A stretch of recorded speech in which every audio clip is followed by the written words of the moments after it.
Hace un par de semanas habíamos conversado sobre los peores porteros que ha tenido Saprissa en su historia. Leyendo mucho los comentarios que pusieron debajo de ese video, muchos querían que habláramos de los mejores porteros que ha tenido el Saprissa en su historia. Y por supuesto que el consejo fue bien tomado. Por eso hoy les traigo los mejores porteros que ha tenido el cuadro morado de la década de los 80 hacia la actualidad, en orden cronológico, tomando en cuenta quienes realmente se pusieron la capa de Superman y lograron proteger ese marco como se debía. Antes de comenzar, quiero aclarar dos puntos. Número uno, les pido la disculpa del caso porque no tengo los temas de producción, ni los supers, ni la presentación, porque he tenido un problema con la computadora. Pronto se va a resolver. Sin embargo, les agradezco porque estén aquí y les recuerdo que pueden suscribirse aquí abajo al canal, darle like al video y comentar lo que a ustedes se les ocurra. Sin más, empecemos a revisar esos casos de porteros que realmente funcionaron en el cuadro morado. Bueno, para no dejar de lado algunos guardametas que sí hicieron méritos muy grandes hace muchos años, algunos nombres como Juan Gutiérrez, el Flaco Pérez y el Cholo Sanabria han quedado fuera de la lista, pero no quiere decir que no los consideramos. Solo que vamos a partir de la década de los 80 en adelante. Y empezamos con Marco Antonio Rojas. Realmente este nombre es un peso pesado. Uno de los mejores porteros no solo de Saprissa, sino de la historia del fútbol costarricense. Incluso actualmente verlo es todo un honor porque se convirtió en una leyenda del cuadro morado y de esos que protegió también la selección nacional de Costa Rica. Marco Antonio Rojas incluso se dice que fue una injusticia por todo el proceso que cumplió y tuvo que haber ido a Italia 90. Para algunos sí, para otros no. Eso sí, participó en Juegos Olímpicos, tuvo oportunidad de defender en varias ocasiones el marco de la tricolor y en el Saprissa ni qué decir. Realmente sobrarían palabras para poder explicar lo que significó Marco Antonio Rojas. Siguiente en la lista, este fue a la Copa del Mundo de Italia 90 y quizá no tuvo el protagonismo que algunos hubiesen esperado porque tenía encima a Gabelo Conejo y a Hermidio Barrantes. Sin embargo, Miguel Manguera Segura no solo fue un buen portero en Saprissa, sino también con la selección y con los otros equipos que participó en Costa Rica. Ojo porque Manguera Segura posiblemente sea uno de los porteros también que tal vez no tienen un nombre así explosivo y que la gente recuerde de un pronto a otro, pero sus condiciones eran muy buenas. Creo que aquí tenía que entrar en la lista sin duda alguna y me parece que hubiese sido total y completamente fuera de control y de lógica dejarlo por fuera. Así que un like para Manguera Segura. Hoy, a la fecha que hicimos este video, entrenador de porteros de Herediano. Lo han expulsado como 300 veces, pero entra en el conteo. Jorge Arturo Hidalgo, otro de los que quedó fuera de Italia 90, pero también había hecho todos los números y méritos para poder ir a la Copa del Mundo. Eso sí, a final de cuentas se convirtió en un portero muy constante dentro del país y en uno de los porteros también que tenía que entrar en esta lista de buenos guardametas con el cuadro morado. Ahora, Jorge Arturo Hidalgo, si no lo recuerda, aquí puede ver algunas fotografías del guardameta nacional que dejó muy buena huella y que para muchos fue una injusticia no ir a la Copa del Mundo de Italia 90. Uno de los capitanes más importantes que ha tenido Saprissa fue Lonis Bolaños Eric. Ahora, tal vez podrían decir, Eric Lonis no era tan bueno, Eric Lonis cometía muchas tortas, Eric Lonis tenía uno que otro traspié. Claro, ahora, hablemos de algo serio. ¿Cuál portero no se equivoca en esta vida? He visto a los más grandes en la historia fallar con cualquier selección o con cualquier equipo. Pero Eric Lonis tenía algo que lo caracterizaba y que quizá lo impulsó no solo a ser uno de los mejores en la década de los 90 y a principios de los 2000, sino también uno de los mejores referentes, y era su capitanía.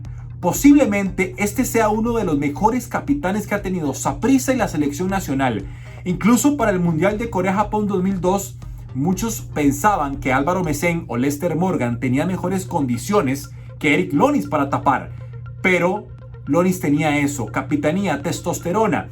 Es el liderazgo que se necesita en un marco para poder llevar a buen barco un equipo. Lonis lo cumplía sin duda alguna. Aquí tenía que estar Lonis Bolaños Eric. Y después de Lonis, la pregunta era quién tomaba el trono, quién se encargaría de llegar a cubrir un marco tan pesado como el del Saprissa. Y apareció de forma veterana, quizá tarde en el tiempo, pero exacto y cumplidor a más no poder. Hablamos de José Francisco Porras. Porritas, en cuestión de 5 años logró lo que muchos porteros no pudieron en 20 años de carrera. Porras no solo fue a la Copa del Mundo de Clubes o al Mundial de Clubes en 2005 como el arquero titular y después de haber hecho una Liga de Campeones perfecta, sino que un año más tarde, a sus 35 años, tapó en la Copa del Mundo de Alemania 2006 con Costa Rica. En una le fue muy bien, en otra le fue mal con la selección. Pero díganme, ¿cuántos tienen la posibilidad de reivindicarse tan tarde en su carrera? Es que Porras llegó al Saprissa y tomó lo que Lonis le heredó y se aferró a ello. Y la pregunta era más bien quién iba a emular lo que Porras había hecho. Aquí tenía que estar José Francisco Porras, un referente, un caballero aparte de, hoy secretario técnico del Saprissa, en el cuerpo técnico de Mauricio Wright a la fecha que se aplica este video.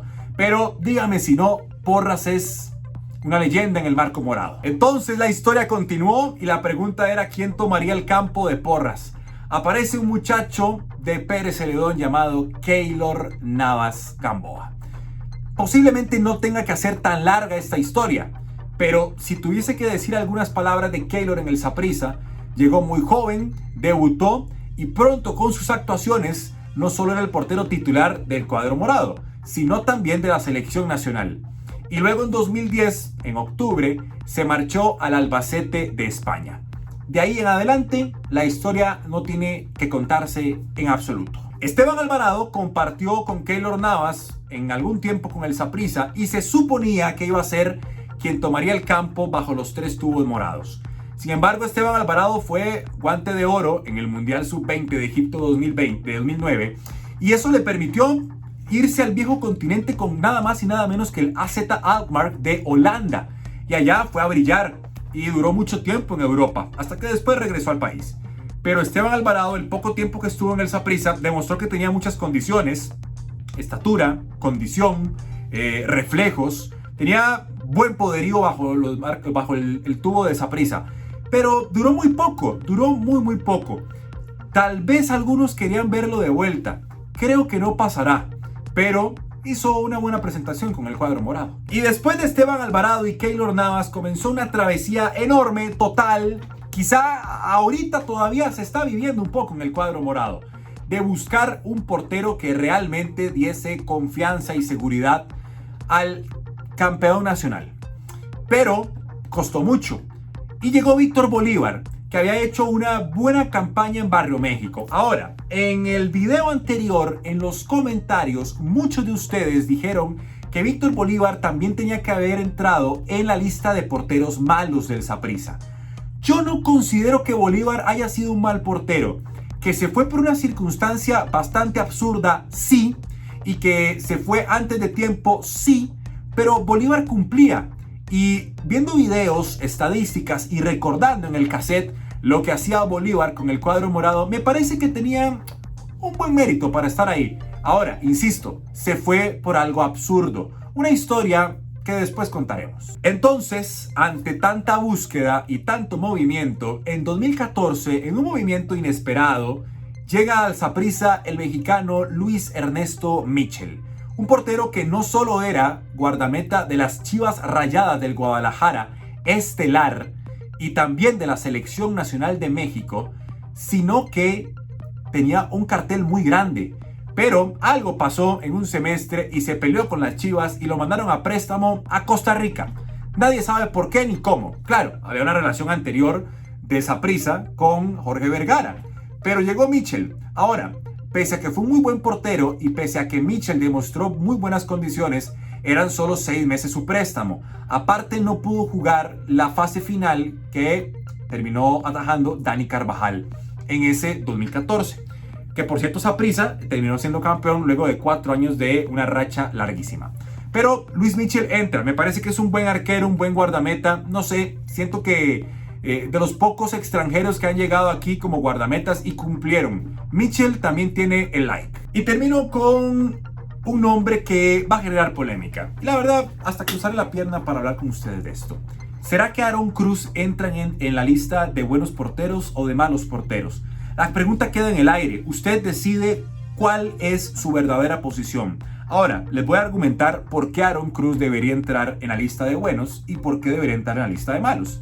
Aaron Cruz no solo significó garantía en fases finales para Saprissa, sino también podemos hablar de que algunos títulos se salvaron gracias a que Aaron Cruz hizo tapadas espectaculares, movimientos que al rival sentenciaron y silenciaron en línea de gol prácticamente. Ahora, ¿por qué entraría Aaron Cruz en la lista de malos porteros? Porque ha cometido muchos errores y perdió confianza en cierto tiempo desde que llegó al cuadro morado. Pero creería yo, le doy un argumento y también una opinión, que ha sido más lo bueno que lo malo en Aaron Cruz. No sé, les dejo la pregunta, ¿qué piensan ustedes de Aaron Cruz? ¿Será que entra en una lista de porteros buenos? ¿O será que no cabe aquí y debería haber estado en la lista anterior? No sé, les pregunto y respondan por acá. Aquí están algunos porteros que cumplieron con el Saprissa, o creo yo que cumplieron la mayoría.